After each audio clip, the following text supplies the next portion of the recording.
Hey guys, Furum here, and today I'm going to be testing my McLaren 765LT at 3 stars in multiplayer in Asphalt 9. Please consider subscribing if you have not already, and be sure to check out my Furum Clips channel, Furum TV channel, and my Purple Team Discord. Links to all those will be down in the description, and I hope you enjoy these races. I first unlocked this car in the Cento Dieci Drive Syndicate, the 5th one, and I just barely managed to unlock it at 1 star. I'd planned to make a video about it then, but as you might be able to expect, this car at 1 star did not perform particularly great in multiplayer. So when I saw it was coming back in DS6, the most recent one, I thought I might try to see if I could get it to a higher star count. And having this car already unlocked definitely helped a lot. Just through the blueprints that the event gave me that would normally allow someone too close to unlock the car, I was able to get very close to 3 stars. I only had to buy 5 extra blueprints for this car in the Syndicate store to get this car to 3 stars,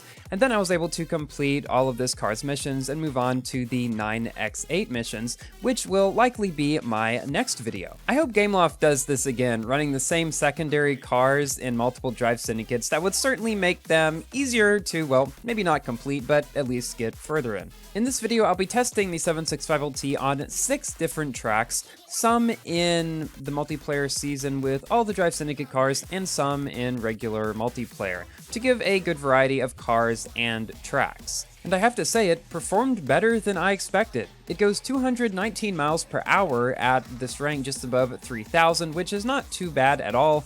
The acceleration at 77 is average, I guess. It's not the best. It certainly could be better. And then the rest of its stats are okay as well. Nothing particularly stand out about this car. But I did find that it was fairly reliable in terms of not being super weird with ramps and stuff, except for the one at the beginning, which was kind of a standout. That did not happen too often at all. In this race, we're facing a whopping 4 Peugeot Onyxes, as well as an Ultima RS and a GTR Nismo. This one right behind me is one of those Peugeots. I recently 5-starred my Onyx, and I did make a video about it previously at 4 stars, but it kind of improved a lot from 4 to 5 stars. It feels a lot better to drive now, particularly the handling and drifting are much better. So I'm thinking about making another video about it. Also recently, I 4-starred my Avia and started up a few other cars as well. I'm working towards upgrading a lot of them, as credits are currently the factor that's stopping me from upgrading them all, because I spent a bunch on the Drive Syndicate and everything. But yeah, a bunch of videos coming soon. I'm also going to be making videos about the Carrera GT, Ares S1, and the ME412 at Golden Max. The ME412 was a bit surprising to me. I didn't really expect it to be as good as it seemed to turn out to be. Now, granted, the current MP2 season with it does not have the best competition for it, but that being said, it is the 3rd highest ranked car in the season. I mean, even the Victor is ranked higher than it, which in my opinion doesn't make a lot of sense. And the Tech Rules is ranked higher as well. I'm able to beat Tech Rules and Victors very easily in that car on almost all tracks. It goes 257 miles per hour. The rest of its stats are pretty good too. I'm very excited about making that video. But let's get back to the car at hand, the 765LT. We're currently 2nd out of 8 in a very close battle with this Ultima right here. The car in front wrecked, and the Ultima, of course, goes way on by. I mean, that car is like 50 miles per hour faster than me, so I was not surprised. Whenever an Ultima beat me, I was like, well, that was going to happen anyway. Ironically, this car is actually a few miles per hour faster than my 9x8, which is in a class above. And when I was recording, I kind of went back and forth between the 2 cars. And I found that even though this car is in a lower class and is slightly faster, the 9x8 still was slightly more reliable overall due to its better acceleration mainly. And I think this goes to show just how important acceleration really is in multiplayer. Obviously top speed is super valuable, but a lot of times I've found that if I'm able to get ahead in the beginning, especially if it is not a slipstream race. I mean, that's another thing. If it is slipstream, acceleration isn't super important, but if it isn't slipstream, acceleration is definitely more important, because if you get ahead and it's not slipstream, they can't just catch up to you based off of that. In this race, though, we were able to get ahead in the beginning against a 9x8, 2 Ultimas, as well as 3 Onyxes. Now, the other thing is we have an 003S, the Glickenhaus 003S, as they have decided decided to call it, even though I don't believe that's what it actually should be called, because Glickenhaus is SCG's racing division, and that car is not in the racing division.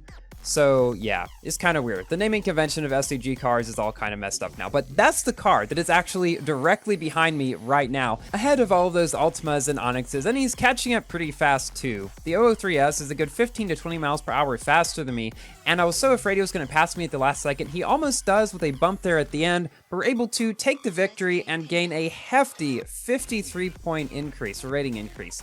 That's not something you see every day. Moving on, we have the last race in the video that was recorded in the DS multiplayer season. Yes, it's on Osaka, so it looks like it was recorded in MP1, but it wasn't. The next race will be, though. All of the GTR 50s get ahead at the beginning because of their really good acceleration and everything like that. Mine is only 1 or 2 stars, though, so it's not going to do super well in multiplayer at this point. It's just going to be a bit too slow, I would feel. I don't really feel comfortable testing a lot of cars in multiplayer until they're at least 3 stars, because that's when I feel like they kind of get close to their potential. Here, this 9X8 somehow back there landed on me with Shockwave and didn't knock me down. I do not know how that happened. Here I bump him from behind, which with Asphalt 9's weird physics would often cause me to get knocked down. Thankfully that doesn't happen, and I'm able to Shockwave over this section and pass him. For some reason, that one section of rough sidewalk on Osaka, half of people don't seem to know still that you have to shockwave over it in order to maintain your highest speed.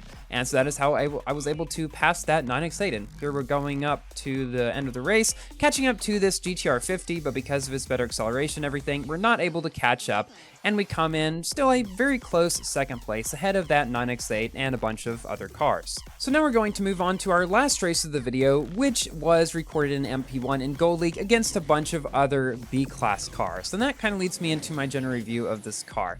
It's not going to be a king of B-class or anything like that, but even at 3 stars, I was able to drive very competitively and get decent positions most of the time against other B-class cars and even some higher class cars like we saw in the MP2 races. I do think if you're able to get this car at 3 stars or higher especially, it will be quite competitive in B-class multiplayer. Obviously, you're likely going to lose on tracks that are more top speed oriented because this car is most definitely not. But I would say overall, it's a fairly good car. I enjoy driving it. It isn't the best handling or anything like that, but is certainly sufficient. Also, another interesting tidbit is that this is one of the few cars in the game that actually has purple as a default color option. That's actually what I'm using right now.